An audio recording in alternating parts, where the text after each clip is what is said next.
साहब ने इसमें नई बेंच बनाने के लिए कहा है, तो 15 को नई बेंच बनेगी। और उसमें क्योंकि उन्होंने ये भी कहा है कि जो एफिडेविट सरकार ने दिया है हमने वो ठीक से पढ़ा नहीं है, क्योंकि वो रिटायर हो रहे हैं उन्होंने कहा है, तो नई बेंच इसको सुनेगी। जस्टिस गवई की अध्यक्षता में वो सुनेगी।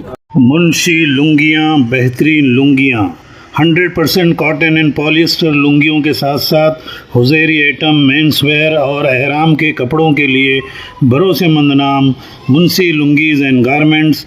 पता है 356 पंजाबी कंपाउंड, कासिमपुरा, अपोजिट बाग फिरदौस मस्जिद, भिवंडी। तो कोई भी आ जाएगा, तो पहले वो मुस्लिम था, मुस्लिम एमएलए, मुस्लिम एमपी, मुस्लिम बार काउंसिल, मुस्लिम मुतवल्ली, तो ये था, तो इन्होंने वो ख़त्म करके एनी कर दिया। दूसरा जो नेशनल वक्फ काउंसिल है उसके अंदर 20 मुस्लिम एमएलए हुआ करते थे, 20 मुस्लिम मेंबर हुआ करते थे, अब 20 को हटा के इन्होंने 22 कर दिया। 10 मुस्लिम होंगे और 0 to 12 जो है वो एनी कोई भी होगा, तो ये वहाँ हमारी इन्होंने तादाद कम की। दूसरा डीएम, अगर सरकार किसी भी वक्फ प्रॉपर्टी को खड़े होकर के अगर ये कह दे गवर्नमेंट लैंड है तो वो गवर्नमेंट लैंड मानी जाएगी। दूसरा जो डीएम को इन्होंने पावर दी है वो ये दी है कि रेवेन्यू रिकॉर्ड का नेचर वो चेंज कर सकता है, तो किसी भी प्रॉपर्टी को रेवेन्यू रिकॉर्ड में अगर वो वक्फ की है तो वो रेवेन्यू रिकॉर्ड में उसके नेचर को चेंज कर सकता है, तो वो हमें ऑब्जेक्शन है। तीसरा एक ये है कि भाई इनका अगर किसी भी प्रॉपर्टी में डिस्प्यूट क्रिएट हो गया तो पहले दिन से उसका जो वक्फ का नेचर है वो खत्म हो जाएगा। जबकि ये है कि भाई अगर वो डिसाइड होता है, अगर वहाँ मस्जिद है, नमाज हो रही है, तो पहले दिन से अगर वहाँ डिस्प्यूट क्रिएट हुआ तो ये उस दिन से वहाँ नमाज बंद हो जाएगी, कब्रिस्तान में दफीना बंद हो जाएगा, उसको गवर्नमेंट लैंड ट्रीट किया जाएगा। जबकि होना ये चाहिए कि अगर उस पर कोई डिस्प्यूट है और जब तक के कोर्ट का आखिरी वर्डिक्ट नहीं आता, फैसला नहीं आता, तब तक वहाँ उसका नेचर चेंज नहीं होना चाहिए। जो अभी तक होता था, अगर नमाज वहाँ हो रही है तो नमाज होती थी, दफीना वहाँ हो रही है दफीन, तो कोई भी डिस्प्यूट क्रिएट कर देगा, तो ये मोटे मोटे जो हैं। और वक्फ बाई जो यूज़र है हमारा उस पर ऑब्जेक्शन है ही, मेंबर जो बोर्ड का कॉन्स्टिट्यूशन है उस पर है ही।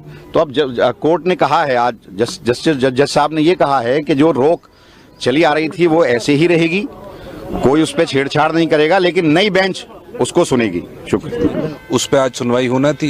यूनियन ऑफ इंडिया ने अपना काउंटर एफिडेविट 1300-1400 पेज का फाइल किया है, उस पर रिजॉइंडर्स आए 250, 200, 300 पेजेस के।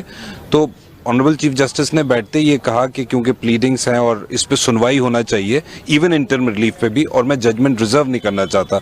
उनके मायने ये थे कि 13 को वो रिटायर हो रहे हैं, कम टाइम है, जजमेंट रिजर्व करके डिलीवर कैसे करेंगे। तो बेहतर यह है कि जो नए चीफ जस्टिस आए हम उनके यहाँ जब वो आ जाएंगे 14 मई को, तो वो इसकी सुनवाई करें। और पहले 14 मई की डेट दे रहे थे, फिर आखिर में 15 मई की तारीख को लगा दिया गया है ये इंटरम रिलीफ के लिए और अदरवाइज सुनने के लिए।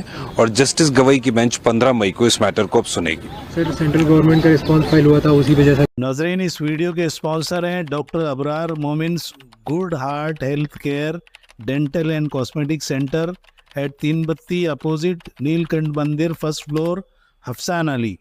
यहाँ दांतों के तमाम अमराज के अलावा day care centre, family physician, physiotherapy, child physiotherapy, homeopathic treatment, cupping therapy, cosmetic और हेयर फॉल ट्रीटमेंट की सहूलतें एक ही छत के नीचे मिलती हैं।